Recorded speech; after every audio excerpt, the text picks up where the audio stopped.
Hola, buenas tardes. Buenas tardes. Buenas tardes, Ricardo. Buenas tardes, Buenas Federico. tardes. Un saludo a la audiencia que nos está viendo a través de la transmisión en la página Monas Chinas que hacen sociología.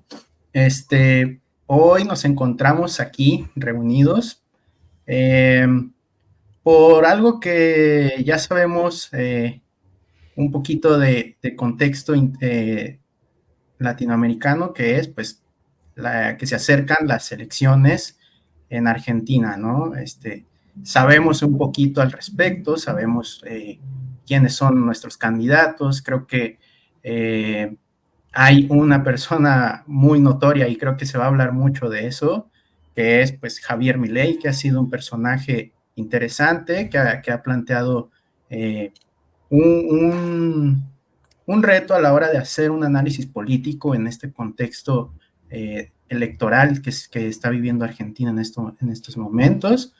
Nada más y nada menos hablábamos hace unos segundos sobre todo el espectáculo político que está viviendo Argentina en estos momentos. Entonces me parece muy importante tener un conversatorio sobre este tema, ¿no? Que es pues, la situación política en Argentina a unos días del balotaje que va a decidir, pues ahora sí que el presidente de este país y que sin duda va a ser un, una situación histórica, un momento histórico, porque me parece que va a definir mucho del futuro de Argentina, ¿no?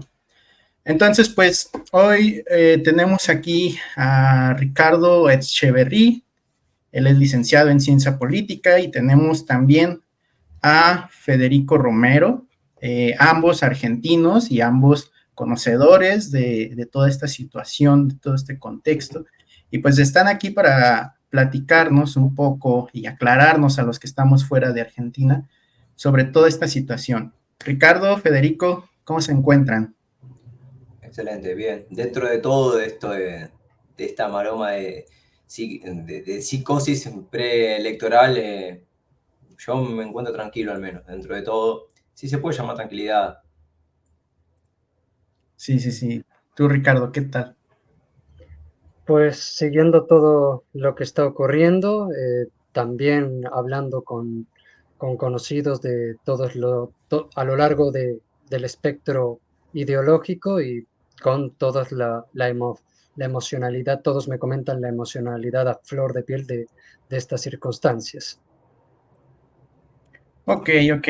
Bueno, pues vamos a iniciar a plantear las preguntas eh, que me parecieron un poquito más importantes en materia de contexto. Les platico rapidísimo. Este conversatorio va a estar dividido en tres partes. La primera va a ser un contexto sobre cómo está viviendo Argentina estas elecciones. En la segunda parte me gustaría tratar un poquito más eh, la un perfil, por así decirlo, eh, de los contrincantes, ¿no? De los candidatos. Y pues en la tercera parte ya hacer un análisis un poquito más eh, conclusivo, no con el fin de determinar todo, sino pues de aclarar un poquito de todas las opiniones que seguramente se van a decir aquí, ¿no? Entonces, eh, empiezo con la primera pregunta. Um, eh, Me parece que estamos ante un ascenso de una figura como Milei, muy importante a tomar en cuenta. Me parece que estamos en un contexto económico de crisis para la Argentina y no solamente una crisis económica, sino una crisis política, ¿no? Entonces, en ese sentido, yo les quería preguntar a ustedes para empezar, ¿cómo es que históricamente se ha desarrollado esta crisis económica, ¿no? Esa sería la primera pregunta. Y una segunda pregunta sería si podemos inferir, viendo cómo son los candidatos de la Argentina y cómo toda esta eh, espectáculo político se ha desarrollado, si podemos inferir que también hay un fallo en la estructura del gobierno, ¿no? Entonces, ¿qué te parece si empezamos contigo, Ricardo? Mm. Sí, para plantear el marco inicial de lo que planteabas, que es lo económico, el problema estructural de la República Argentina no es coyuntural o no puede decirse que sea, como suelen plantear los candidatos de uno de otro bando, culpa de el kirchnerismo o culpa de el macrismo, etcétera, sino que obedece a problemas de lo que podríamos llamar larga data y de carácter estructural que tiendo personalmente a alinearme con historiadores económicos y políticos que le atribuyen el eje del problema a una cuestión de matriz productiva y social política que no se ha solucionado. Para traducirlo en conceptos, eh, podríamos decir que en el caso argentino, el origen del problema en términos económicos viene de una no superación, de la incapacidad de superar el clivaje campo-ciudad. Básicamente, los intereses de los sectores agroexportadores no logran armonizar o incluso entran en conflicto con los de una industria que ha evolucionado y ha crecido o ha disminuido a lo largo de la historia argentina desde 1930. Entonces, esa incapacidad de armonizar los intereses de estos sectores se traduce también al aspecto político y social. Quiero apostillar, agregar una pequeña cosa, ¿no? También Mm, Claro, claro. este tipo de problemas y crisis estructurales tuvieron unos ciclos de recuperación, caída, desde 1930 hasta el último golpe militar. Hubieron crisis mm, económicas que se dieron en todo tipo de gobierno, en toda forma de forma política, partido político que haya gobernado tuvo su crisis económica o mm, la tuvo el gobierno siguiente, también cuando pudieron terminar los gobiernos, ¿no? Así como la mayoría de los países latinoamericanos, la democracia argentina eh, no ha tenido una gran continuidad, salvo desde las últimas elecciones donde ha ganado Ricardo Alfonsín. Creo que tenés el mapa electoral después del retorno de la última dictadura militar, pero también hay que considerar que si bien, como decía Ricardo, las condiciones estructurales de la parte industrial argentina se han modificado, han cambiado, en muchos casos se han disminuido, se han quedado y no han tenido competitividad a nivel mercado. Más allá de eh, qué gobiernos o no hayan tratado de desarmar o alentar ese tipo de modelo, solamente no solamente, pero en volumen, quiero referirme en volumen a nivel dólares, divisas, que usamos las divisas dólares, ahora, bueno, se intervendrá con Joan también, la competencia a venir es el agro. La parte agrícola, la parte agroindustrial ha avanzado mucho, ¿no? Y ha tenido una reinyección de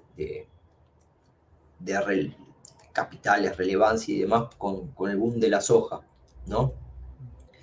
Pero para no irnos tan atrás y no quedarnos en tan el pasado, es necesario remarcar una cosa. Ya desde hace aproximadamente, no sé si Ricardo me puede corregir, 4 o 5 años casi de sequías.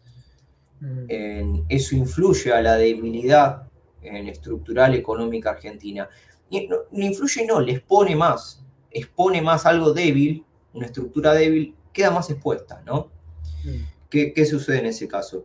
En ese caso, al no recibir la cantidad de divisas que en parte se terminan como eh, subvencionando o aportando a otro tipo de industrias o otro o a los mismos servicios, se usa mucho dinero para subvencionar o para para poder mantener las empresas de mercado internistas en cierto sentido, ¿no?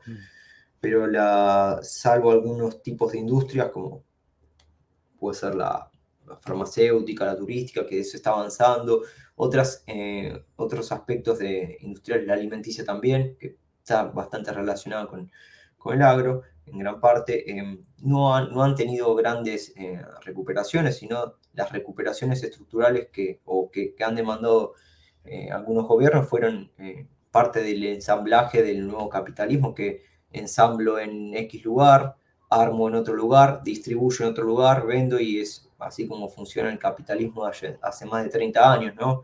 Más 40, ¿no? Más. Ya no sé ni en qué año estoy a veces.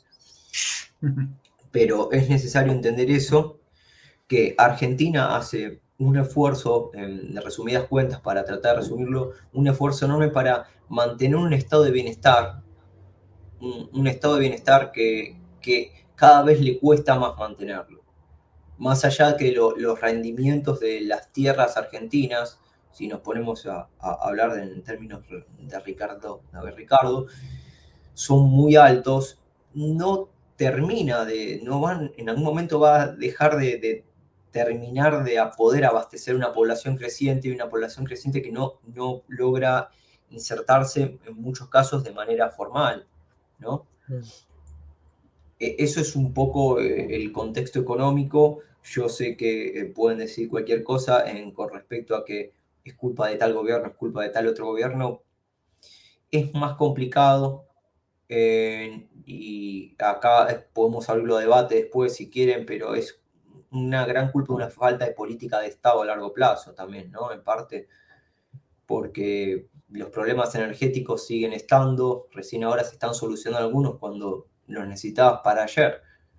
Es lo mismo que yo venga, Dani, perfecto, arreglé esto, te arreglé los caños, bueno, pero ya se te inundó toda la casa. Bueno, pero ya te arreglé los caños, tu casa está inundada, está mojada, las maderas se han inflado, tus cimientos se han complicado, ¿no? Estructuralmente, y es muy complejo eso.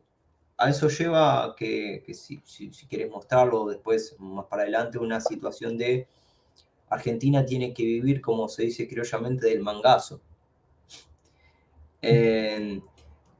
Préstamos, todos los países se endeudan, pero la viabilidad de ciertas deudas o de ciertas maneras de tomar deuda,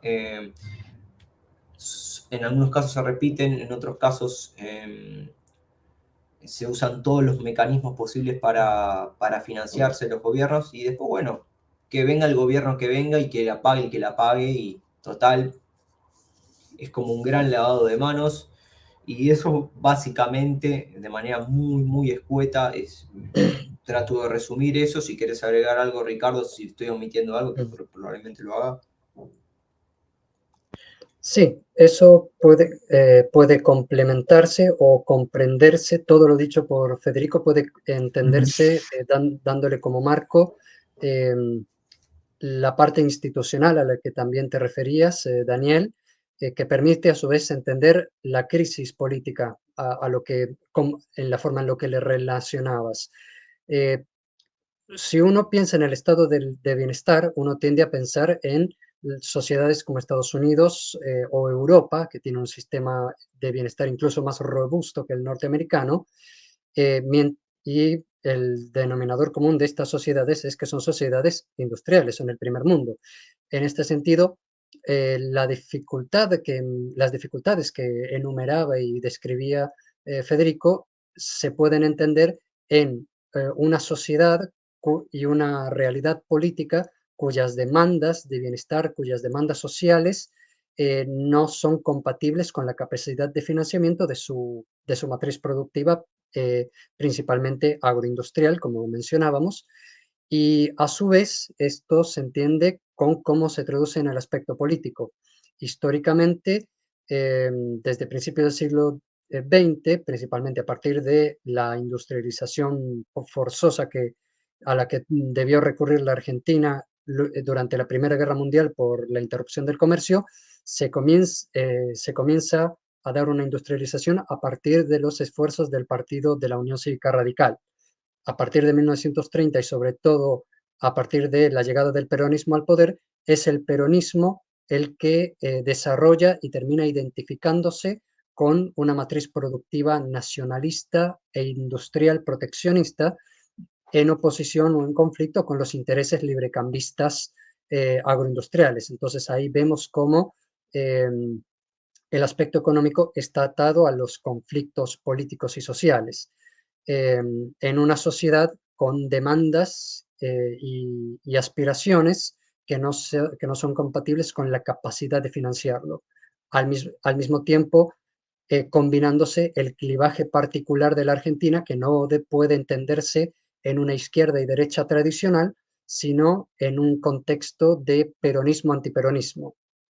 Uno puede ubicar izquierda y derecha, socialdemocracia, democracia, socialismo democrático, comunismo, uno puede identificar extrema izquierda y extrema derecha, sectores conservadores, etcétera, de forma relativamente clara en Europa y Estados Unidos, pero esto en Argentina es más complicado, porque aquí el eje dominante, o al menos hasta ahora, no era el peronismo-antiperonismo, digo, no era izquierda-derecha, sino un eje peronismo-antiperonismo, donde el peronismo, en su particularidad, que toma elementos de estado de bienestar, matriz de economía mixta y principalmente articulaciones políticas que podríamos considerar democrático-carismáticas o incluso corporativistas cercanas al modelo fascista italiano, pero en una traducción democrática,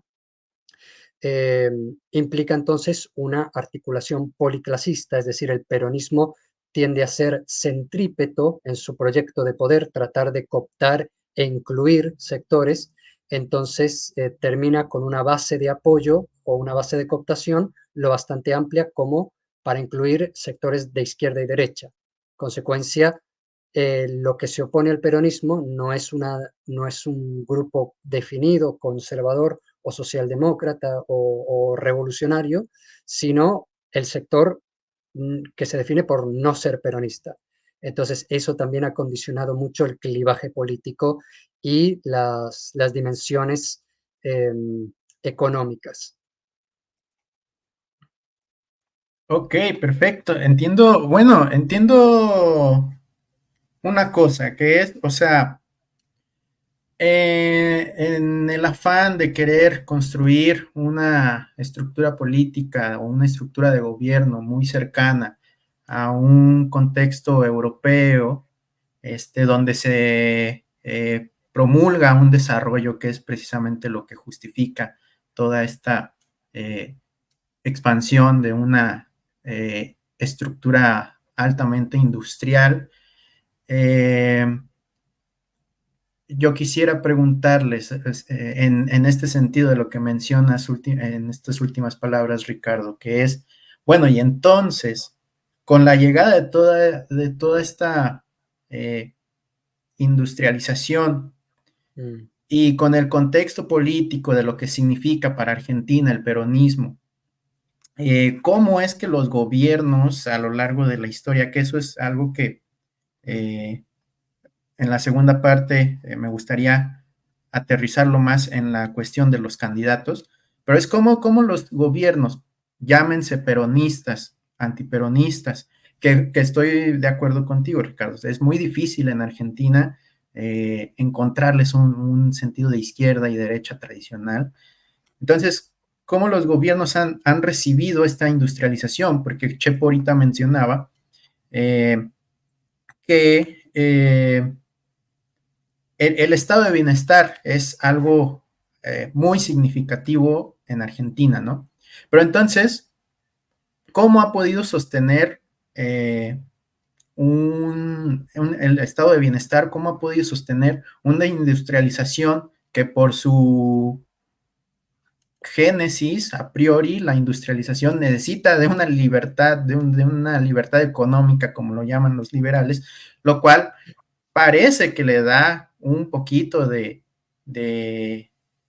eh, de veracidad por así decirlo, a candidatos como Milei, ¿no? Parece que da una impresión de que el estado de bienestar ya no puede sostener esta alta industrialización, y entonces es ahí donde las ideas neoliberales parecen tener mucha cabida. Pero yo quisiera preguntarles entonces, eh, si toda esta diferencia de cuando llega un partido peronista y cuando llega un partido no peronista, parece como que no se pusieran de acuerdo en cómo van a actuar políticamente con toda esta economía, ¿no? Entonces, quisiera preguntarles, ¿cómo me pueden aclarar esta situación? Chepo.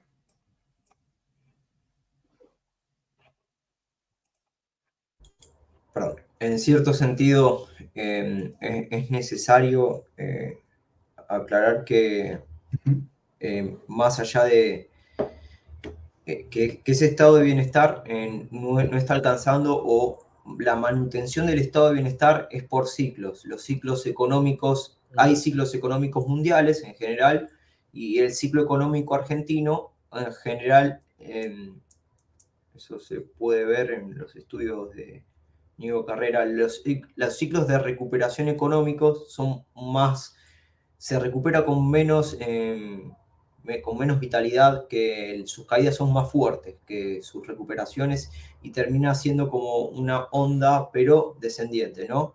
En ese sentido. ¿Qué quiero decir con esto? Cuando hay inflación, generalmente el efecto disciplinador se termina convirtiendo en la inflación misma, y eso termina tratando de tapando, tapando los demás problemas, o tapando los demás causas de o las más causas políticas, ¿no? O tapando los otros aspectos de la vida política, porque la vida económica en cierto momento se hace insostenible y súper desgastante, ¿no? Tendríamos que, no vamos a detallarnos en cada periodo inflacionario que hubo en Argentina, tanto en dictaduras como en gobiernos democráticos, pero la inflación que hace, generalmente licúa en toda la transferencia de recursos en dólares, generalmente los salarios, digamos, los salarios y la plata que se gana persona a persona, queda licuada, ¿no? Se licúa en dólares. Por ejemplo, el salario máximo en Argentina en 2015 era más del doble que el salario mínimo o promedio, era más del doble que el de ahora, por ejemplo, en dólares, ¿no? Después hay otra cosa que tiene que ver con la memoria operativa económica argentina, como que tiene que ver también con la psicología social argentina, donde hay como una matriz bimonetaria. Se usa el peso es ciertamente confiable hasta tal punto. En tal punto, el peso ya no es más confiable y ahorro en dólares o en otro tipo de cosas, ¿no? Hay una experiencia que es necesario al menos remarcar brevemente, pero muy brevemente, que es en la retención de depósitos en dólares en la crisis del 2001, ¿no? Fue en 2001, ¿no, Ricardo? ¿O en 2002? 2001, ¿no? Sí, 2001. 2001, en la retención de depósitos en dólares por parte de los bancos, para una medida cuando el Estado argentino casi se desmembra totalmente. Hubieron 5 presidentes en una semana, fue una de las mayores crisis, ya la hemos vivido. ¿Qué tiene? ¿A qué voy con esto? Hay cada vez crisis más frecuentes, y algunas son de altísimas intensidades, pero el régimen político, a diferencia de otros países de Latinoamérica, se mantiene estable, lo que es como un sacrificio de la estabilidad económica por la estabilidad política, ¿no? Pero a lo que quiero ir es como que poco a poco se va socavando la participación la participación democrática y la calidad democrática, ¿no?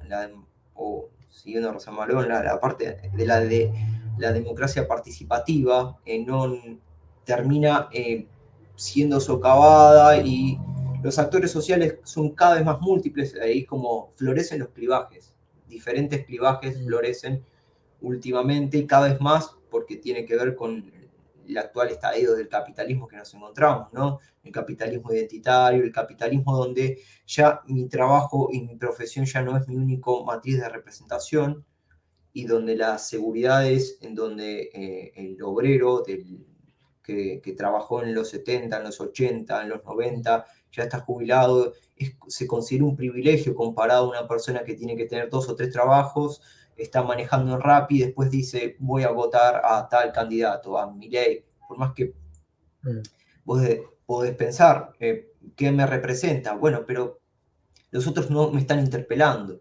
El oficialismo político o el gobierno, tanto de la, ahora hace poquito cambió de nombre, que se llama Unión por la Patria, y Cambiemos han como decepcionado en parte al electorado y ha generado problemas a nivel constitutivo. A lo que quiero ir antes, para redondear un poco esto, que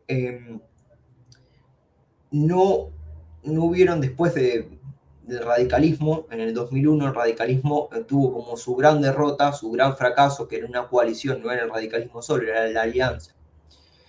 La alianza, al tener que irse en helicóptero el presidente en ese momento, Fernando de la Rúa, el radicalismo entró en crisis, todo el sistema político había entrado en una crisis terrible,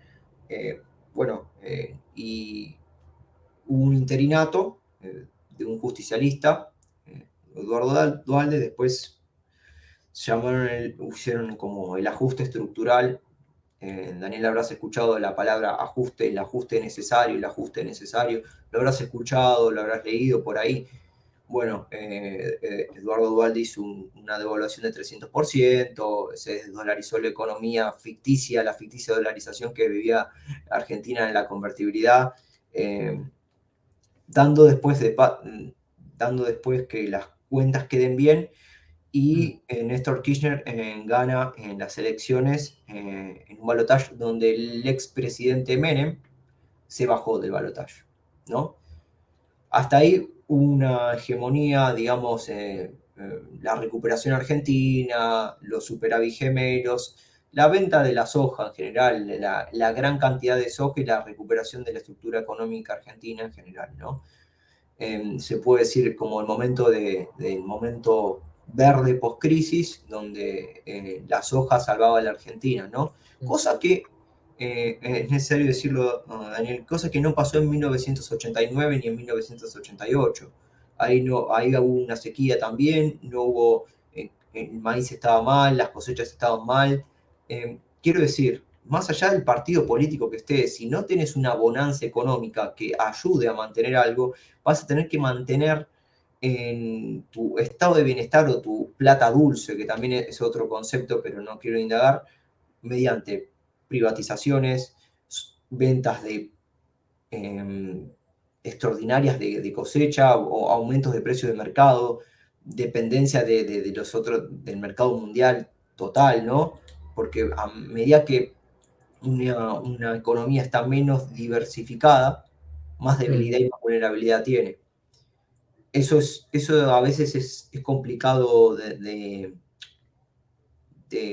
notar, pero el tamaño de la economía argentina es bastante grande comparado a otros países de Latinoamérica, ¿no? Después, bueno, es una discusión económica, pero quería contextualizar el problema político. Y ahora voy a llegar a después, a 2000, me gustaría que el surgimiento faltó hasta más del 2004 el surgimiento de un partido político de índole democrático opositor al peronismo, kirchnerismo, ¿no?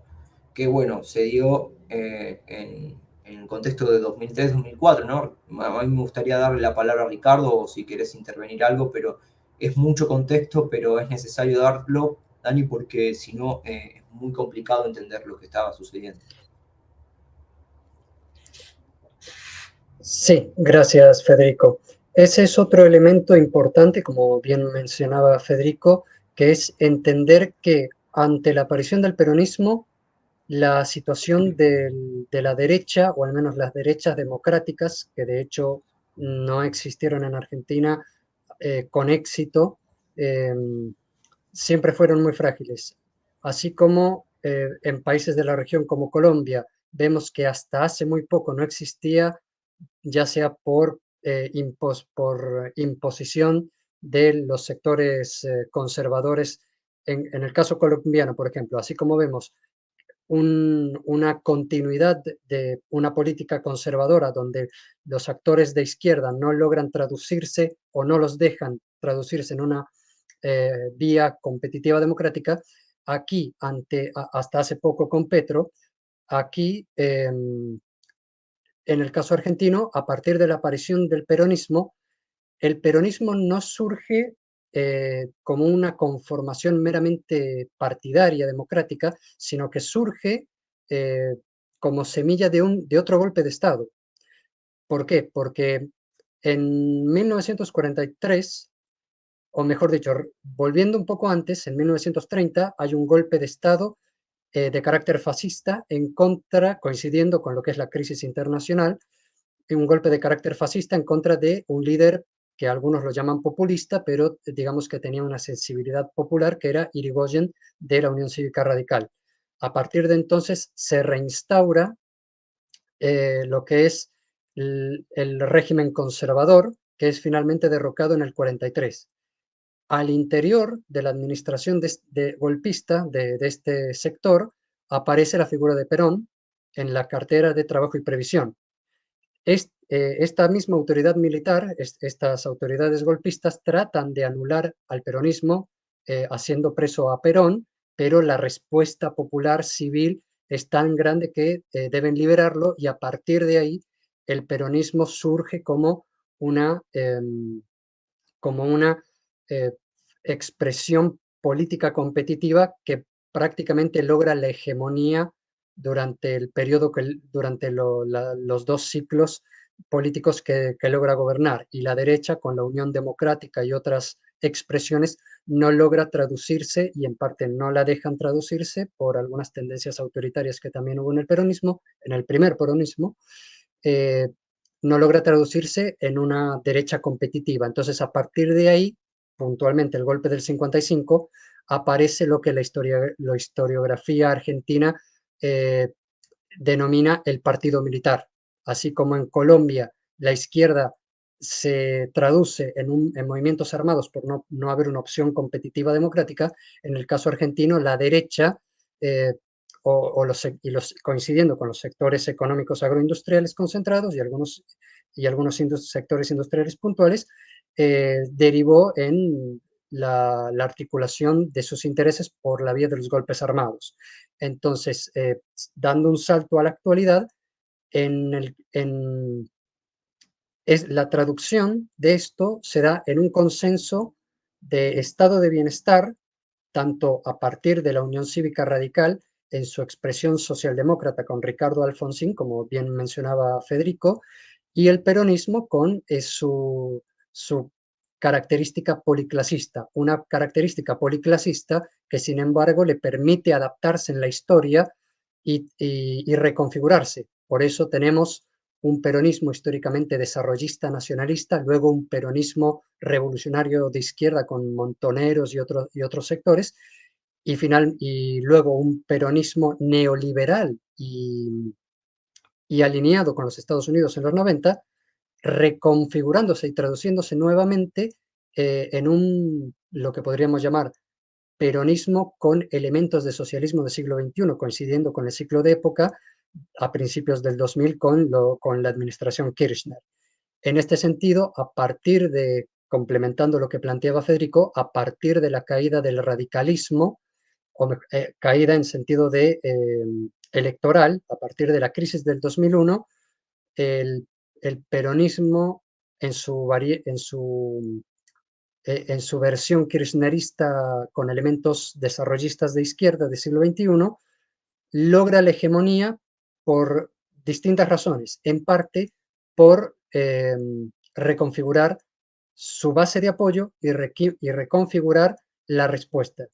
Podemos entender la política como una caja negra y viéndolo desde un punto de vista, cometiendo un sacrilegio de compararla con elementos de mercado, como una caja negra y un oferente de política pública.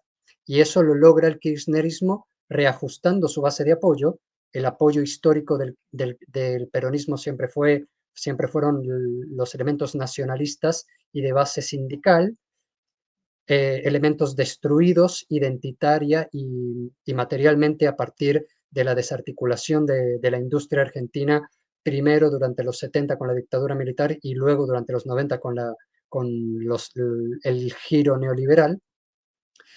Entonces, el peronismo logra consolidar una nueva base, el peronismo kirchnerista logra consolidar una nueva base en los sectores populares marginalizados, que son justamente los sectores que estallan en el 2001, y también recomponiendo algunos elementos sindicales y algunos elementos también industriales que luego, por sus relaciones con el sector político, darán origen a toda esta cuestión de la casta y los empresarios, aquellos sectores protegidos que tendrían miedo a la competencia según mi ley.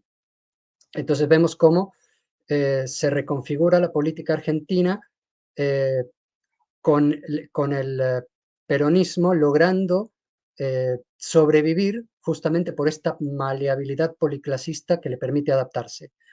Por el otro lado, por el lado de la derecha que mencionaba Federico, la derecha y los sectores no peronistas, volviendo al clivaje principal, no logran consolidar una política concreta o no logran consolidar un frente hasta la aparición de Mauricio Macri, que va lentamente construyendo un sistema de alianzas, un sistema tratando también de cooptar y construir un frente propio, lo cual logra hacia las elecciones del 2015 con lo que será la alianza del PRO con la Unión Cívica Radical. Y ahí tenemos una articulación, por decirlo así, virtuosa, en donde se mezcla el elemento que para entonces es novedoso, por eso el lema el eslogan de la coalición siempre fue cambiemos o juntos por el cambio, esta idea de superar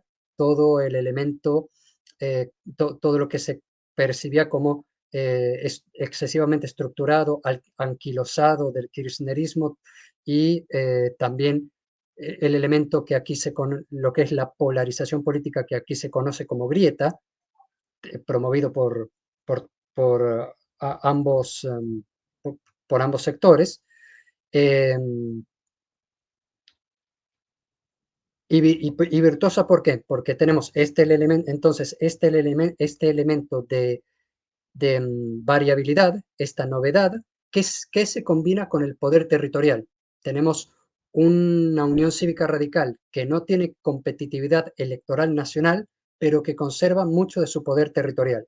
Y entonces eso es lo que le permitió a la coalición Cambiemos lograr ser competitivo contra un peronismo que eventualmente, por ser la expresión kirchnerista, la hegemónica y dominante, fue a su vez erosionando la propia unidad del peronismo, y es ahí cuando vemos la configuración de un bipartidismo hasta el día de hoy, donde ha aparecido este tercero en discordia que ha terminado por erosionar a Cambiemos, que es la figura de Javier Milei.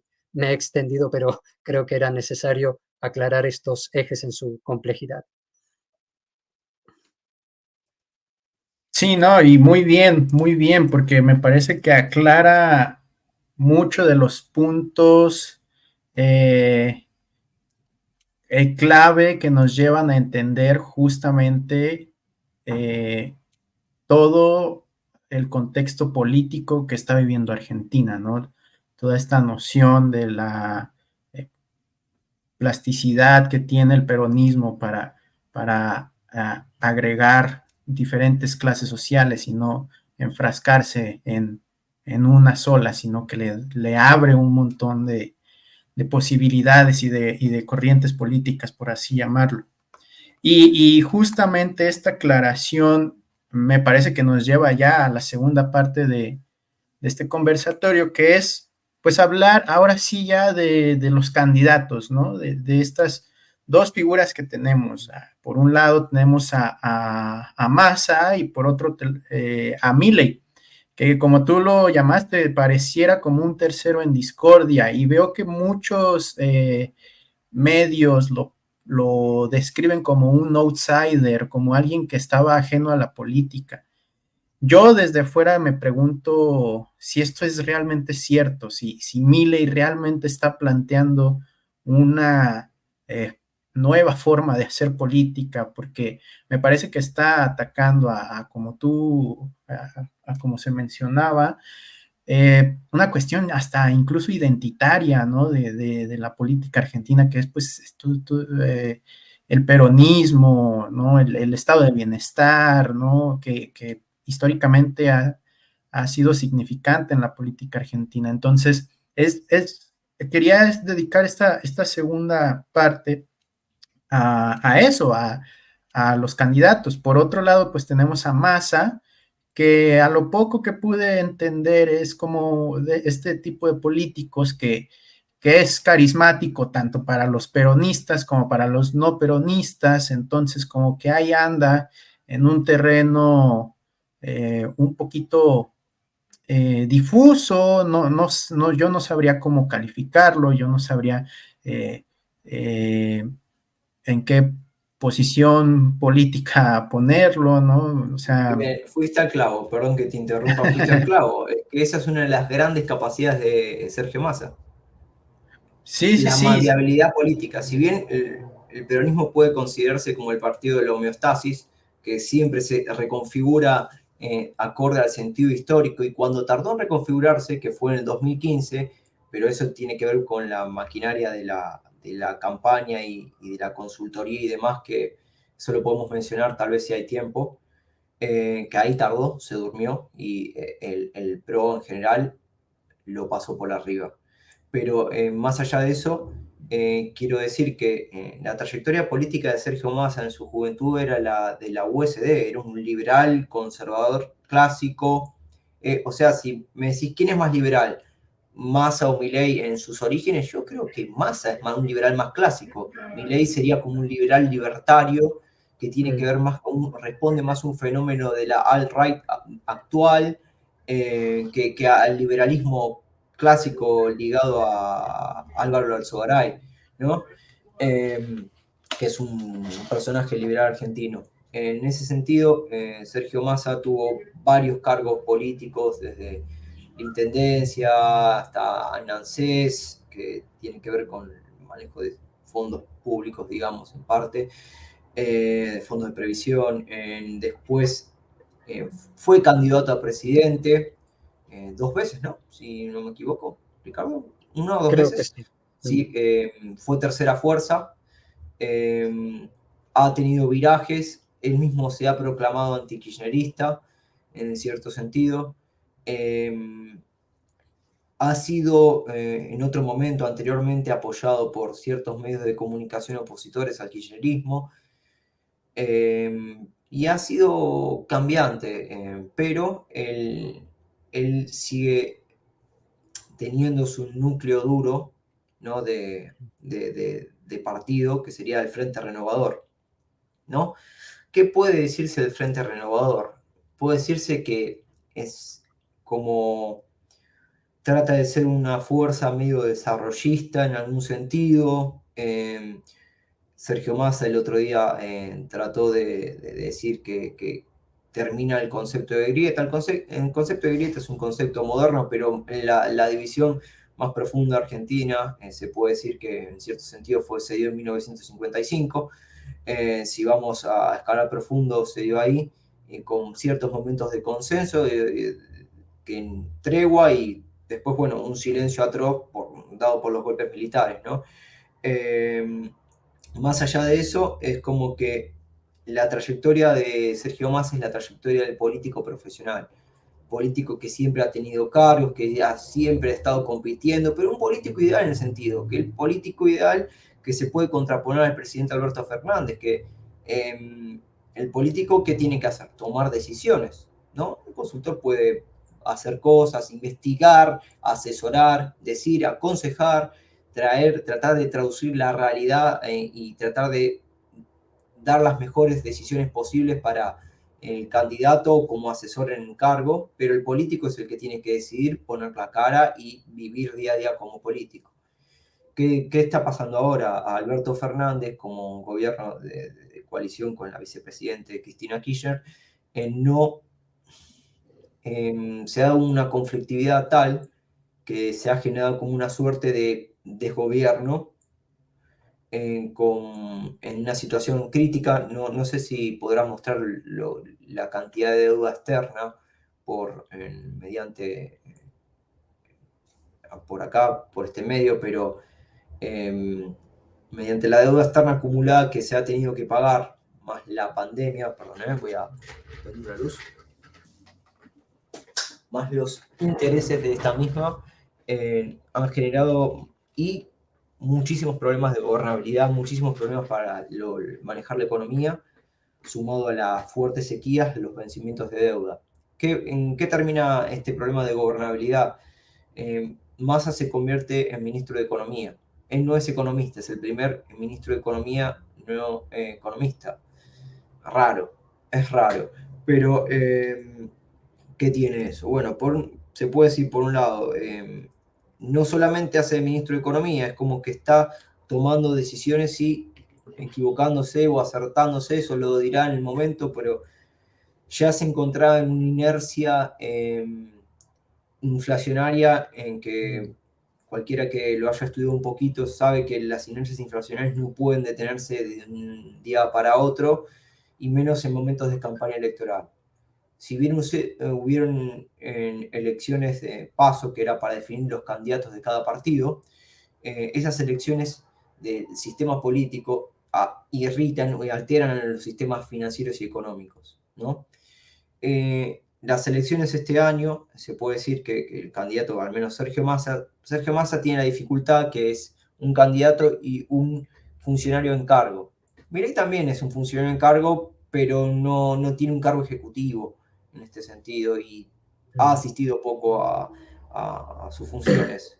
Pero porque ha estado haciendo campaña hace años. Sergio Massa ha estado haciendo campaña hace poco tiempo, porque ha sido vetado dentro de la coalición de Unión por la Patria, en tanto la candidatura, la reelección de Alberto Fernández, que hubiera sido un suicidio político para Unión por la Patria, y se ha reemplazado al posible candidato de Unión por la Patria, que era Guado de Pedro, por Sergio Massa. ¿Por qué? Porque lo piensan como que sería el candidato correcto para el contexto político y económico que hay, ¿no? Es decir, se podría decir, qué hace el peronismo sin plata, sin un superávit de dinero? Voy a ser cruel, pero ¿qué hace el peronismo sin plata? ¿Puede gobernar? ¿Sabe gobernar? Bueno, se puede. No se puede, eso se ha hecho, se puede estudiar más profundamente, no voy a alcanzar esta charla. Después, Javier Milei tiene otro tipo de trayectoria, lo voy a tratar de ser breve. Él es economista, él era jugador de fútbol, arquero en Chacarita. Dejó su carrera futbolística para dedicarse a la economía. Siempre trabajó en el sector privado, para empresas, para políticos ligados a la dictadura. Ha trabajado para empresarios argentinos, grandes empresarios, bueno, como Arnaquian, ¿no? Por ejemplo, y después ha sido un académico, un catedrático que ha publicado libros solo con Giacomini, que es otro liberal, libertario, con el cual se ha distanciado porque Giacomini, no sé si lo habrán visto por el 2018, 2017, iban juntos, compartían ideas, pero al final Giacomini el año pasado, creo, lo tituló de fascista directamente a Milei, ¿no? Queremos entender un poquito cómo también hay un viraje en el pensamiento de Milei, más allá de las ideologías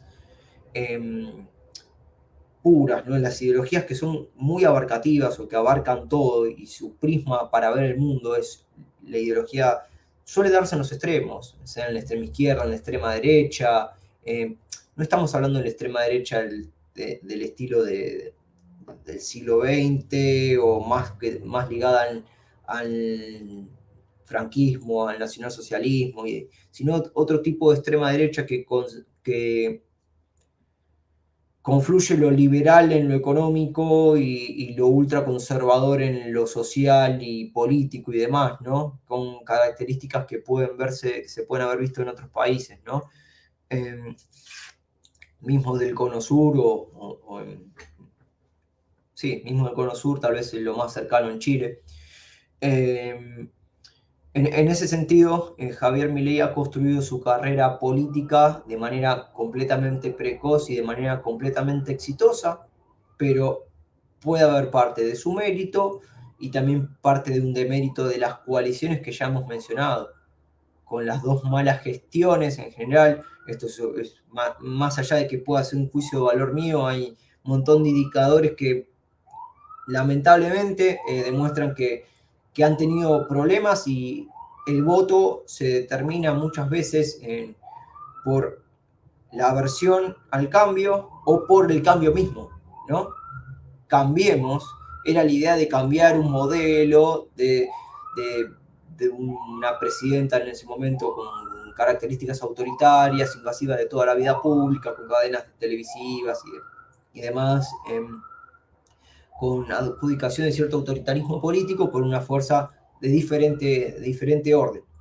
Pero en la práctica aprendemos que el sistema político tiene sus propias reglas y tiene sus propias funcionalidades internas, que eso hasta Lenin lo entendía, que decía que si bien iba a ser la revolución, las fuerzas para de gestión del Estado ya iban a estar, nada más tenían que cambiar de nombre y cambiar de puesto y de ejecución en parte, ¿no? Entonces, esos son básicamente los principales personajes, nada más que, bueno, tienen estructuras atrás diferentes, ¿no? El problema de la estructura de Javier Milei es que tiene que ver con, a veces, estructuras sobrantes de otros partidos y estructuras de afuera o que han quedado fuera en la política tanto de Unión por la Patria o de Juntos por el Cambio, o también hay oportunistas políticos, también lo sabrás, en política mexicana sabemos que hay muchos cambios de bando, cambios de partidos, así, bueno, eso ha pasado, pero tiene que ver con las características estructurales de la ambición de poder y la necesidad de tener en cargos, ¿no? Bueno, Javier Milei decía que Juntos por el Cambio era Juntos por el Cargo. Así, Javier Milei tuvo como una serie de impacto. También quiero hacer un poco de sus méritos, ¿no? También puso énfasis en ciertos aspectos que no se estaban teniendo en cuenta, ¿no? No se estaba teniendo en cuenta el aspecto económico en este gobierno y en la parte en parte del anterior tampoco no era el principal eje, eran otros ejes que no vienen al caso en este momento, pero también transmitió sentimientos de ira, de desesperación, de que eso ya estaba en la sociedad y que los otros partidos políticos, que lo voy a tratar de simplificar esto de la manera más fácil posible, no veían en sus lentes, no veían las necesidades o no veían las fallas de de sus propios gobiernos y no veían a los otros que no eran de su gobierno. Nada más veían a sus opositores, pero no veían al resto. Veo a los míos, a los otros, pero no veo al resto. Y ese gran resto, lo que sucede es que ese gran resto carecía de representación. No representa ningún colectivo de minoría. No representan a ningún colectivo de trabajo asalariado, sindicalizado, o sí, pero tal vez lo perdió porque la pandemia también ha acelerado muchos efectos y Argentina no se recuperó de la pandemia como sí se recuperaron otros países económicamente, tal vez con el coste de su inestabilidad política. Luego, también ha tenido mucha prensa y mucho apoyo político indirecto, que eso después no sé si Ricardo quiere apostillar algo ahí, quiere agregar algo, pero esos son básicamente los candidatos. Dentro, para finalizar mi idea, dentro de las pendulaciones ideológicas y demás, hay un corrimiento hacia, vamos a utilizar lo que la mayoría de quien esté escuchando ya está familiarizado con estos términos, hacia la derecha, hacia la búsqueda de un orden entre tanto caos, que generalmente es como hablar un poco de eso. Che, hay mucho caos, demasiado, más del que se puede soportar y más del que quiere digerir uno, sobre todo el que no está interesado en la política, sobre todo el que no quiere ir a votar, sobre todo el que ya está harto, nada más quiere vivir bien y hacer su vida. Y después, bueno, tenés las personas que se politizaron, una nueva generación de politizados también de jóvenes, eh, que no han visto a Cambiemos que no cumplir las expectativas, no han visto los dos gobiernos kirchneristas con mejores indicadores socioeconómicos en general, solamente no deben tener recuerdos, no deben tener eh, una memoria, en la memoria colectiva es corto plazo en general, y cuando la situación del presente es tan apremiante, generalmente hace que uno se ocupe, seleccione ciertos eventos, seleccione ciertas situaciones a la hora de operar y hacer tales cosas, ¿no? La gravedad es que se toquen valores dentro de un sistema político, que los valores es lo que tarda más en ayornarse en los sistemas políticos. Ok, perfecto. Sí, sí, sí, me parece que ese análisis de los candidatos que haces, este, revela muy bien de en dónde está posicionada Argentina, ¿no? Como mencionaba, pintan mucho a Milei como un espectáculo, ¿no? Pero realmente como un outsider, como algo, pero realmente vemos que siempre ha estado involucrado en política, entonces, así que digas que está muy alejado de la política tradicional, pues no me parece tanto, ¿no?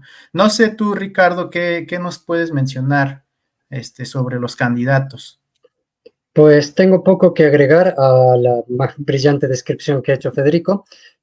Tomaría dos grandes ejes Ujú. hilándolos con lo que planteabas respecto a el elemento inicial del que hablabas del conflicto entre el estado de bienestar y este nuevo discurso neoliberal que se plantea como verosímil. A ello tomaría dos grandes ejes, el psicológico y el tecnocrático. El psicológico lo podemos ver con el caso de Massa, ligándolo al problema de la inflación. Previo a que llegara Massa a la administración de la cartera de Economía, hubo, al igual que con la crisis de presidentes del 2001, hubo también una corridilla de ministros de Economía, a cuál más conflictivo en términos de su aceptación en la sociedad o en su capacidad de controlar el problema. Y es ahí donde surge Massa, además de por las razones políticas que mencionaba Federico y estructurales, también por ser el actor del peronismo de Schrödinger, porque justamente como mencionaba Federico, fue peronista y antiperonista, justamente tiene los contactos suficientes fuera del mundo peronista en el mundo que se llama del círculo rojo, tiene los vínculos necesarios con el establishment económico como para traer el elemento psicológico de la confianza, que es lo que principalmente falta, entre otras cosas, en el caso argentino.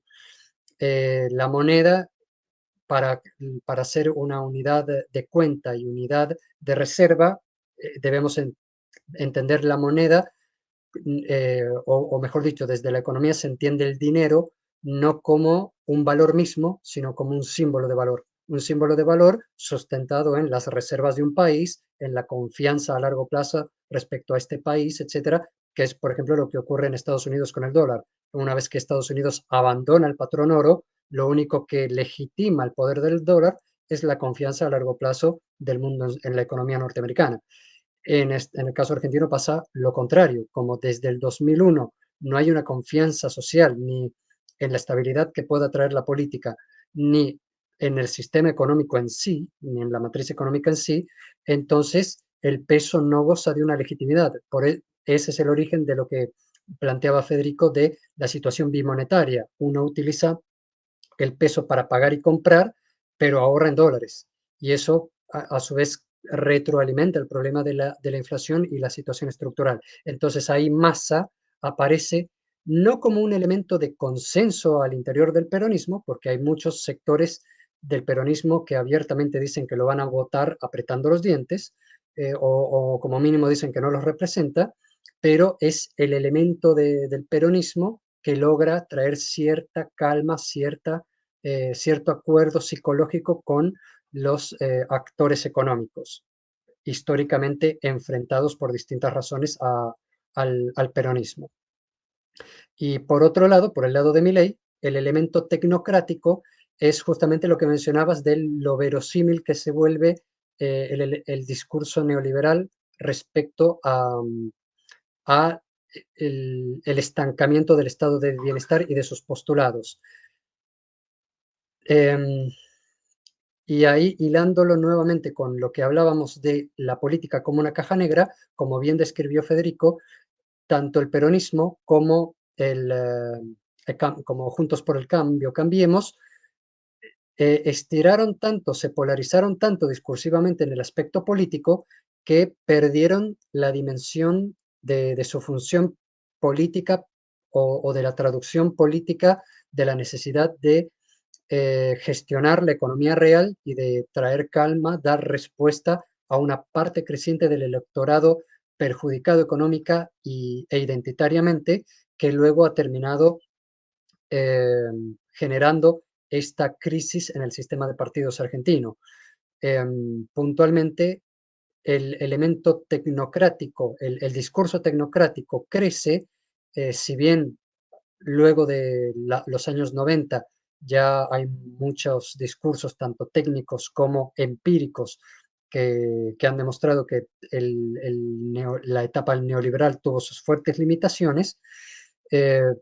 Se revaloriza en este caso porque justamente, como bien mencionó Federico, hasta hace poco teníamos un discurso, un consenso relativamente un consenso en la economía mixta. Incluso el macrismo subió al poder con un discurso de derecha más europea, aceptando la existencia de un estado de bienestar, que luego había muchas voces que planteaban su desmantelamiento, etcétera, pero asumió con un discurso eh, de derecha europea democrática que mantiene el estado de bienestar y la economía mixta, con otros problemas que tuvo el macrismo, pero había este acuerdo que se rompe finalmente con la derrota empírica mejor dicho, la derrota electoral en 2019 de la Alianza Cambiemos, lo que justamente termina de martillar el último clavo en lo que mencionaba Federico del problema de la representación. El peronismo ya no es suficiente y el propio peronismo tiene una crisis de representación y articulación, justamente frentes políticos como el Frente Renovador y Peronismo Federal son partidos que van apareciendo porque el kirchnerismo logra cooptar el aparato tradicional del Partido Justicialista. Ese es otro elemento, perdón que haga otro paréntesis. El peronismo, como no es un partido, sino un movimiento policlasista con esta flexibilidad de la que hablábamos, el partido que electoralmente representó al peronismo era el Partido Justicialista. Cuando el kirchnerismo logra consolidar su poder en el aparato del Partido Justicialista, es que van apareciendo estos frentes peronistas no kirchneristas. Entonces, este conflicto interno en el peronismo le provoca limitaciones para adaptarse. Y por el otro lado, la derrota y la mala gestión o las limitaciones, dependiendo a qué discurso le hagamos caso, o no, o lo hicieron mal, o no fue suficiente, pero el hecho es que el Cambiemos pierde las elecciones en 2019 y ahí como que se crea un sentimiento de orfandad, un sentimiento de orfandad representativa, a la vez que se mantiene en el contexto de un consenso respecto al estado de bienestar, que entonces aparece una idea novedosa y que promete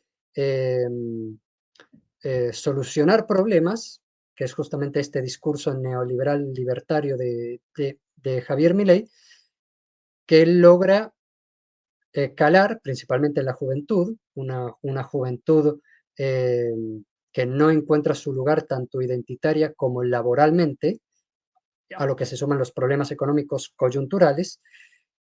Y por otro lado, Javier Milei, como bien mencionaba Federico, logra em, articular a estos sectores de derecha que, cambiemos, no termina de representar y que luego no terminaban de calar en la sociedad de forma competitiva.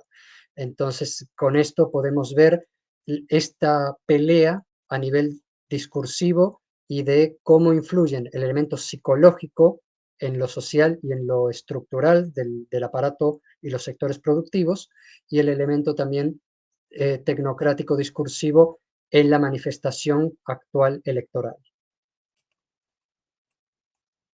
Perfecto, sí, no, creo que logran aclarar y aterrizar muy bien justamente la situación de las campañas electorales y de todo esto que hablábamos al principio, de por qué se está dando todo este espectáculo, ¿no? En la política, ¿no? Creo que como tú bien mencionas, Ricardo, creo que hay un discurso, ¿no? Muy directo de ambos candidatos.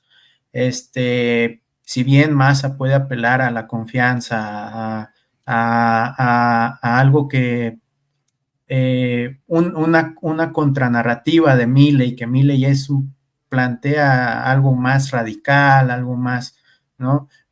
Massa se aprovecha de ese discurso y él dice, no, pues conmigo hay más seguridad, ¿no? Apela más a esta cuestión psicológica, ¿no? Y Milley como este discurso neoliberal, ¿no? Aprovechándose de toda esta crisis cíclica que ha estado sufriendo Argentina, ¿no? Pero me parece que esta aclaración que hacen ustedes dos, al menos a mí me lleva a pensar que a, aunque sean dos discursos aparentemente distintos, realmente pues parece ser lo mismo, ¿no? Estamos frente a una crisis económica en Argentina que está cobrando una relevancia en cómo van a actuar los candidatos, ¿no? Me parece, por ejemplo, en el debate que el tema de la economía y de la inflación fue un tema central, pero ambos candidatos parecen estar del mismo bando, ¿no? Como mencionó Chepo, más a un liberal más tradicional, y Milei una persona un poco más neoliberal, ¿no? Más radical. Y yo, habiendo hecho esta aclaración, yo quería acercarme ya a la tercera y última parte de este conversatorio, que es, bueno, y si tenemos estos dos personajes, ¿no? Con estas ideologías que hemos descrito, eh, pues entonces yo me preguntaba, bueno, entonces, eh, ¿cómo van a llevar a cabo sus propuestas? O sea, porque ya acercándonos a un terreno mucho más tangible. O sea, en caso de que gane Milei o Massa, ¿cómo van a efectuar estas propuestas? ¿Cómo van a hacerle frente a la crisis económica?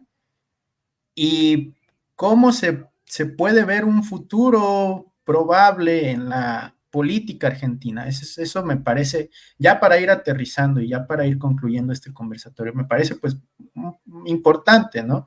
Como decía al principio, no para hacer una proyección y un análisis del futuro más cercano y ser futurólogos, no, sino como eh, eh, viendo las acciones más tangibles y cómo van a afectar directamente a la población argentina. No sé quién quiera tomar la palabra. Hago una Federico. pequeña acotación. Claro. Hay una especie de teorema que se llama el teorema de Baglini, que es a medida que uno se acerca al poder o a la probabilidad de ejercer el poder, se empieza a moderar, ¿no? Los últimos discursos de Milei o las últimas entrevistas o aclaraciones que hizo en los medios que fue la negación de algunas de sus propuestas, tal vez presionado porque o condicionado por parte del aparato de Cambiemos que ha sido colisionado, muy brevemente lo digo, Mauricio Macri ha colisionado bastante el aparato de Cambiemos en las internas y prácticamente se ha roto, en cierto sentido, se ha roto en las divisiones de quién apoya a Milei y quién no apoya a Milei. Que si bien había unas fisuras dentro de la coalición, se forzó esas fisuras que se generó una fractura directamente dentro de la coalición, ¿no? En ese sentido, Milei lo que está ahora, en parte, ganaría más apoyo electoral, sea orquestado, promovido o espontáneo, pero también estaría más condicionado a la hora de llegar al poder, ¿no?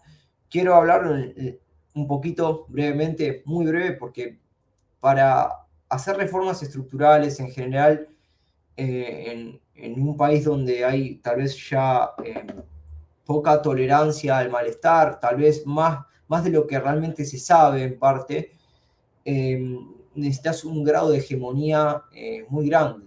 Y uno de los presidentes, hubieron, que yo recuerdo, dos presidencias democráticas con un grado de hegemonía bastante importante, que fue la primera de Cristina, pero la que fue realmente hegemónica fue la primera presidencia de Carlos Saúl Menem en los 90. La segunda, en declive. Pero Carlos Saúl Menem sí hizo reformas estructurales en Argentina en general, sea las privatizaciones, cambio de constitución, realmente yo no veo que sea quien gobierne esté en condiciones de hacer eso. ¿Por qué? Porque hay gobernaciones que ganó Cambiemos. Después la provincia de Buenos Aires ganó Juntos. Perdón, ganó Unión por la Patria. Después, Sí, sobre eso, perdón que te interrumpa, Chepo, tenías como unas imágenes que ilustraban un poco más eso, ¿no? sí, sí, sí. ¿Quieres que las pongamos? Sí, sí, sí. Proyectalas, por favor. Eh, Ahí está cómo se forma bien, ahí se puede ver un poco cómo se manejan el sistema político en general. Pero bueno, no van a tener, sea quien gobierne, va a gobernar en un balotaje muy peleado y no va a poder hacer lo que quiere. Yo lo digo sobre todo en el caso de que Milei gane, no va a poder cambiar todo lo que quiera porque van a empezar a llover los vetos, amparos y demás que va a ser muy difícil. Y si Ricardo quiere agregar algo en este sentido, que creo que me parece que es correcto que agregue algo. Sí, ahí podemos agregar un elemento importante que es el de la paz, quién maneja la paz social. Así como Federico hablaba de que para hacer cambios estructurales se necesita un nivel de hegemonía, a lo que podríamos agregar consenso a nivel general para que el otro no te, el que está enfrente políticamente no te trabe demasiado, lo que implica negociación y consensos de largo plazo que en Argentina no se dan por esta polarización que hemos tenido. El aspecto de la paz social siempre ha sido peronista. Unas reformas neoliberales que se dieron en los 90 con un partido que históricamente tuvo un discurso obrero y proletario y se articulaba en base a los sindicatos, se explica este apoyo de obreros votándose en contra, por decirlo así, en contra de sus intereses materiales y simbólicos, se explica por este consenso del cual es capaz el peronismo. Como experiencia personal durante mi cursada y posterior docencia en la Universidad de Buenos Aires, fue común durante el gobierno de Macri manifestaciones tanto desde las agrupaciones como desde los sectores docentes en protesta de cuestiones puntuales, etcétera. Entonces, lo mismo algo semejante se da en los sectores sindicales tradicionales. Entonces, puesto que el Partido de la Paz Social, el que logra articular a los grupos sociales y obreros para mantener un consenso y mantener la paz social, es el peronismo, podemos proyectar que de ganar Milei, independientemente de que siga adelante con su agenda más extrema o no, eh, la,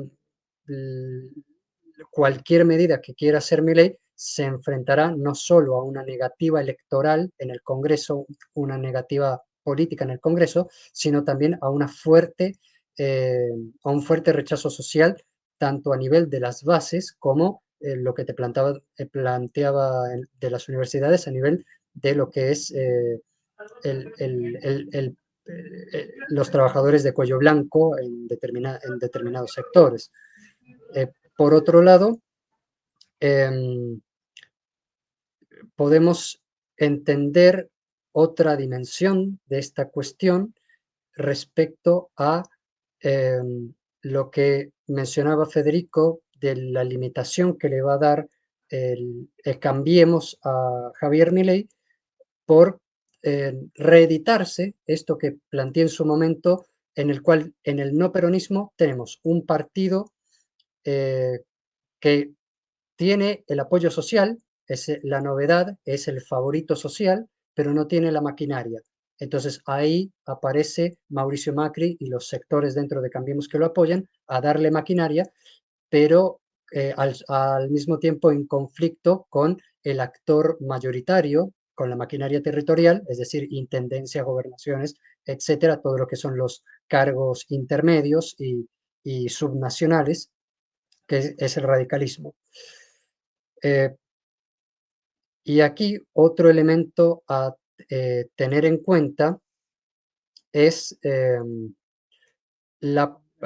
para entender cómo es que el Cambiemos se rompió con tanta rapidez y facilidad, ahí hay que entender también la particularidad del PRO. Uno ve al partido, al movimiento peronista, y es un movimiento con una estructura determinada, una institucionalización fuerte a partir del Partido Justicialista, pero al mismo tiempo un talón de Aquiles que es el carisma, su articulación en base al líder carismático.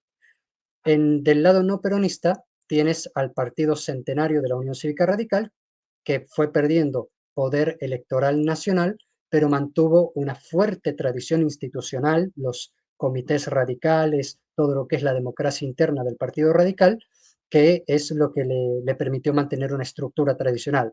De hecho, el lema del Partido Radical es que se doble pero no se rompa.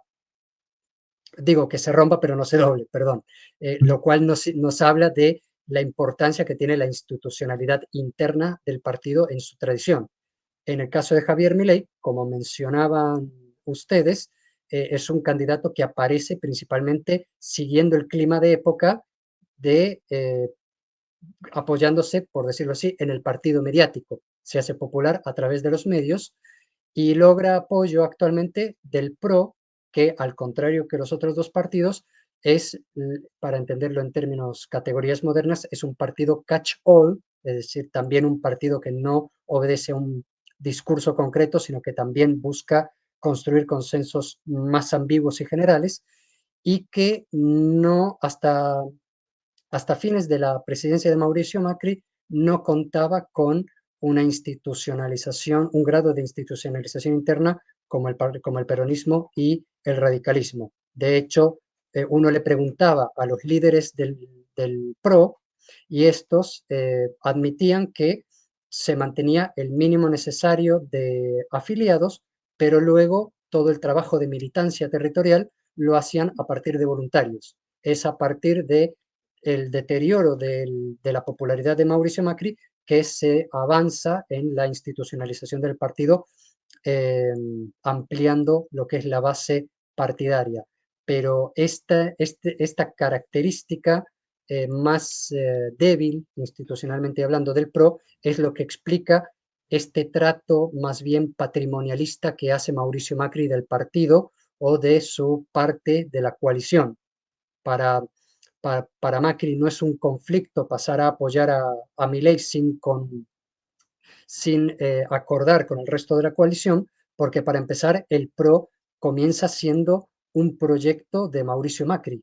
El PRO, así como durante el 2000 el peronismo eran los Kirchner, el PRO era Macri. Entonces este carácter patrimonialista del PRO es lo que explica este cambio tan repentino de lealtades, por decirlo así, de la personalidad de Mauricio Macri hacia Milei. ¿Qué pasará con los votantes? Es otra cuestión. Uno ve que a nivel del radicalismo también hay cierta erosión institucional, hay algunos más cercanos a Massa, otros que se van a abstener, pero hay poco apoyo a Milei por el lado del radicalismo y, y la clave, por decirlo así, será ver qué pasa con el voto pro, los que eran partidarios más moderados de Rodríguez Larreta y los denominados halcones más polares del lado de Patricia Bullrich, que también ha pasado a apoyar a Javier Milei. Entonces, por esta característica entonces del no peronismo más débil en su institucionalización, puntualmente en el caso del PRO, es que vemos estos cambios tan rápidos y esta ruptura tan rápida en Cambiemos, lo cual no nos dice mucho de lo que pasará con el electorado, porque justamente esta ambigüedad pone en cuestión la lealtad del electorado hacia estos líderes.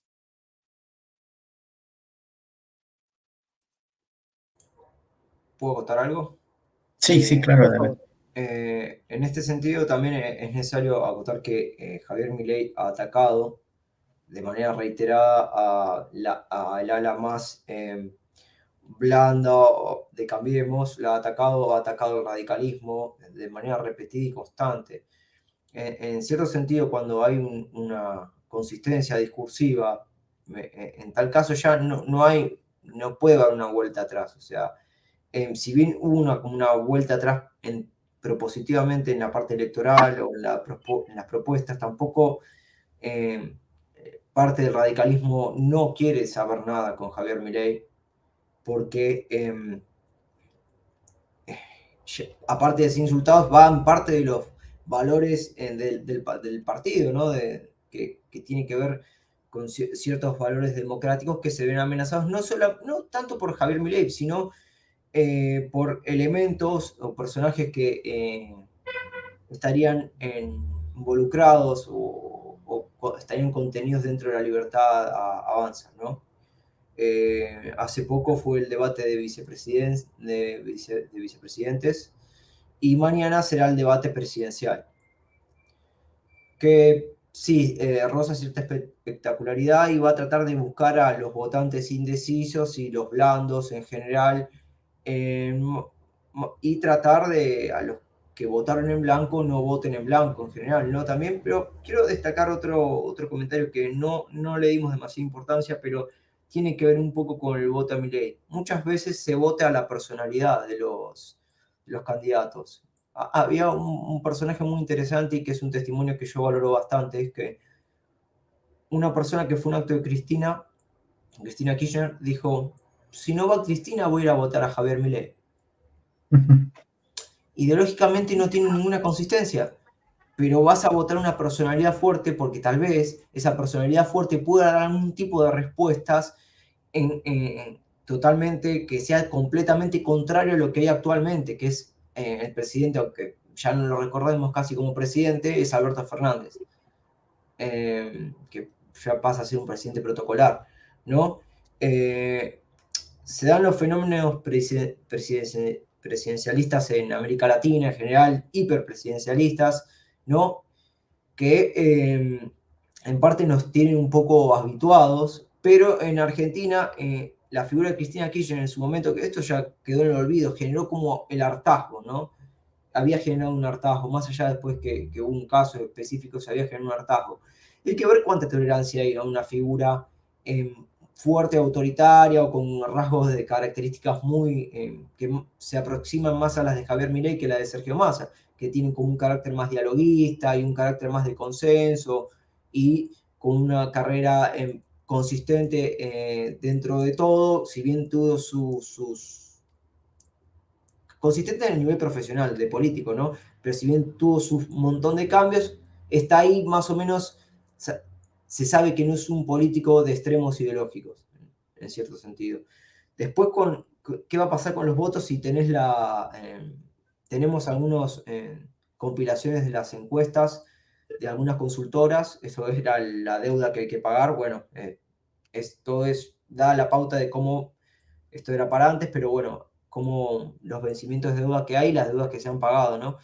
Que la economía argentina no depende va a tener que depender de otras cosas que más allá de su agroexportación y que termine la sequía, pero son factores que no se controlan. Por eso la política tiene que ejecutar y hacer cosas y planificar a largo plazo para que se pueda generar mucho más recursos, que tiene posibilidades Argentina de generar más recursos. Bien, ahí hay varias encuestadoras que algunas pueden tener sus sesgos, después hay otras pero dan aproximadamente que, salvo de ser consultores, que la que más da es como complicado, no se sabe qué puede pasar, no se sabe si el debate puede condicionar. El debate presidencial, que no el de la PASO, favoreció se me fue el nombre del gobernador, el de Córdoba. Ricardo, ¿te acordás cómo? Schiaretti. Schiaretti. Había favorecido bastante Schiaretti, pero no gravitó para llegar ni cerca a la instancia de balotaje. Así que en este caso, en gran parte, se está decidiendo de nuevo. Volvemos a la vieja discusión de tal vez peronismo, antiperonismo. Nosotros arrancamos muy atrás toda esta conversación, pero puede resumirse de nuevo en esto. ¿Por qué? Porque Milei se declara completamente antiperonista. Hay liberales que tienen un carácter más peronista o peronista amigable. Qué sé yo, puedo mencionar el caso del más carismático, Carlos Maslatón, por ejemplo, que es liberal, pero se junta y habla con peronistas, en cierto sentido. Es medio raro su caso, pero es conocido, al menos mediáticamente, ¿no?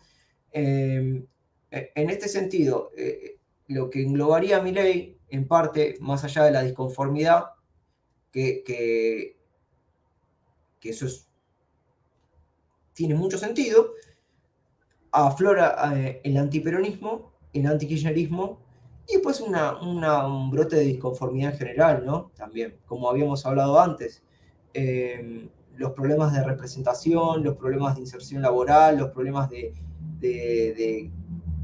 la constancia de cierto tipo de política excluyente, y la economía que todo el modelo peronista, kirchnerista se ha agotado, básicamente. Cuando hay generalmente cambios de gobiernos drásticos, cuando se agota un modelo económico, sea por sequía, sea por ya no se puede hipotecar más, no le podemos pedir más en plata al FMI porque estamos próximos a un default.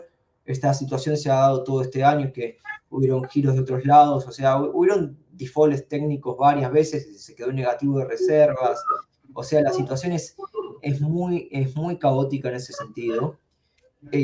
Pero en lo que sí puedo decir que este panorama electoral ha sido completamente desgastante. En 3 elecciones en un año, no solamente es un tema, un gasto de recursos, un gasto de energía, es un gasto completo de todo. Hay gasto político, hubo consecuencias políticas muy graves, consecuencias económicas, es decir, corridas cambiarias, devaluaciones en negro, paralelas, en especulación permanente. El electorado argentino, el argentino, la psicología en general está como que condicionada, que está preparado para cualquier posible catástrofe económica, como había dicho antes. Y se sabe que hace años se sabe, viene el Ragnarok argentino finalmente, pero nunca se sabe, nunca termina de explotar, salvo casos como el 2001, por ahí. Pero en este caso, que tanto puede decirse, adjudicársele al gobierno de de Mauricio Macri, de Alberto Fernández, no termina de explotar. Es como que se termina conteniendo, pero cada vez con mayor agudización la crisis, pero no explota. Y como decía bien Ricardo, el peronismo es un partido del orden, un partido que contiene. Si gana Milei, puede haber mayor conflictividad social en el sentido más desatada y puede confluir a mayores negociaciones más rápidas de Javier Milei o directamente a la conflictividad social más afín o más conocida en otros países del Cono Sur, ¿no? También, que sería lo ideal a evitar, ¿no? Porque si bien tenías algo bueno, que era la estabilidad política, y lo otro malo, que la inestabilidad económica, si tenés la inestabilidad económica y política, es insostenible. En los 70, en cambio, hubo cierta estabilidad económica y una estabilidad política cuando fue previo a la última dictadura militar, pero había crecimientos económicos, todavía había crecimiento económico y después, bueno, nada, fue todo para abajo, un desastre. Eso sería más o menos a esos niveles. Después, los debates o las propuestas se verán mañana. Mañana yo espero más una batalla de gallos que un debate realmente. Sí, sí, sí, no, creo que están en unas elecciones bastante cerradas, ¿no?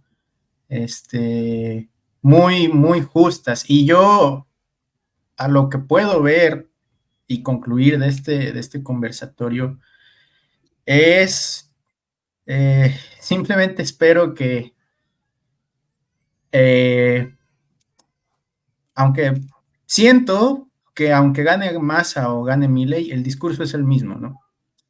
Abocar a una contención de la crisis económica, pero cuestionando duramente al Estado. Al menos así lo veo yo. Y simplemente espero que esto no sea una justificación para algunos liberales de empezar a dar un giro a la derecha latinoamericana, ¿no? Es como una simple opinión que me surge de este conversatorio. No sé ustedes qué conclusiones tienen, Ricardo, si puedes concluirnos algo de este Sí, conversatorio. sí, para dar un punteo proyectivo, como planteabas en esta tercera y última etapa, como bien mencionaba Federico, tenemos un favorito en discordia que, que está buscando votos de los elementos perdedores del no peronismo, que va a tener un doble condicionamiento. Como bien mencionaba Federico, el condicionamiento social, al no ser el partido del orden como es el peronismo, un condicionamiento de lucha social, y por el otro lado el condicionamiento político, legal, constitucional. ¿Hasta qué punto el no peronismo lo va a apoyar en el Congreso para llevar a cabo leyes? Entonces estará condicionado por ambas. Y respondiendo a lo que planteabas de que el discurso termina siendo el mismo, eh, yo tal vez lo vería en lo opuesto, que por esta cuestión que describí al inicio, de que Argentina enfrenta una, un problema estructural que no ha podido superar respecto a su matriz económica, yo no diría tanto que el discurso es el mismo, sino que hay un acotamiento sistemático, como bien mencionaba Federico, que tiene el mismo condicionamiento, a lo cual se suma, complementando lo que planteaba Federico de la estabilidad política e inestabilidad económica, el cambio de idiosincrasia y cultura que ha ido sufriendo la Argentina desde el retorno a la democracia.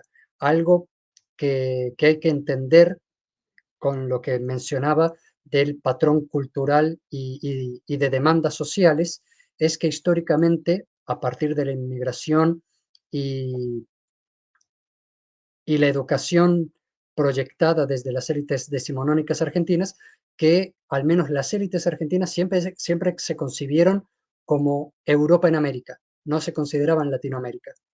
Es a partir de los descalabros de los años 30 y cuando el resto de países europeos le dan la espalda a la Argentina durante la Guerra de Malvinas, que descubrimos que no somos europeos. Y progresivamente, a partir de los 90, nuestros problemas se han ido latinoamericanizando. hemos ido teniendo problemas cada vez más, más, más eh, semejantes al de nuestros vecinos, que antes no era así, inclusive más parecidos incluso al del Caribe, con lo que es la aparición de esta competencia entre el evangelismo con lo que es el catolicismo tradicional de la Argentina. Entonces, este elemento, estos cambios culturales, también conviene mencionarlos para entender estas dinámicas de apoyos y desencantos. Y para finalizar, desde el lado desde el lado de Massa, vamos a ver el intento de reformas contando con cierto apoyo social, pero con un condicionante que es el que mencionaba desde el principio, un condicionamiento estructural que es de largo plazo. Federico había mencionado que el kirchnerismo se apoyó en el auge de los precios de los commodities, puntualmente de la soja. Eso, el modelo kirchnerista es básicamente intento de industrialización nuevamente fallido a partir de un auge, un ciclo alto del modelo agroexportador. En cuanto eso cae, cae también en la capacidad del kirchnerismo de mantener el poder. Ahora tenemos una crisis del modelo agroindustrial que continúa en conflicto con el aspecto industrial. Consecuencia, vamos a tener un candidato que tiene paz social y va a intentar reformas, y la incógnita va a ser qué tanto apoyo social va a tener si lo comparamos con Menem. Y del otro lado tenemos un candidato que, como mencionaba, y también mencionaba bien Federico, va a estar condicionado tanto por la calle como por los apoyos políticos que ha ido obteniendo a último momento. Ese sería el aspecto a tener en cuenta para proyectar de aquí a futuro lo que pase con la Argentina, un problema estructural de larga data que condiciona actores políticos que a su vez van a tener sus condicionamientos políticos e internos. Perfecto. No sé, Federico, si tienes algún comentario final.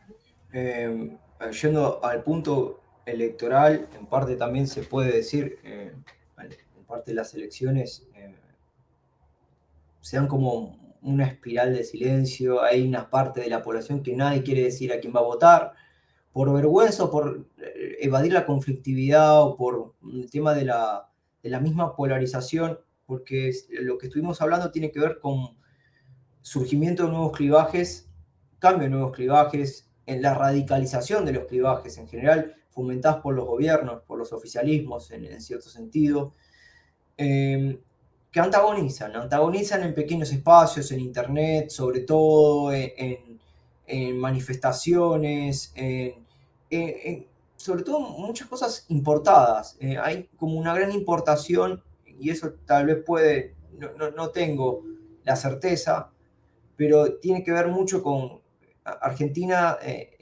Importa muchas cosas de Estados Unidos y del mundo, por ejemplo, ciertos movimientos sociales como movimientos antivacunas, movimientos de ese tipo, también con otro tipo de movimientos que pueden estar asociados más al progresismo, todos empiezan a colisionar, nadie tiene comprado a nadie. O sea, quiero agregar un dato de color y para alegrar un poco la cuestión, que es bastante lúgubre, pero por ejemplo, las fans de Taylor Swift, consideradas Swifties, se organizaron para no votar a Massa porque Taylor Swift dijo que Milei es como el Trump argentino y bla, bla, bla, bla, bla.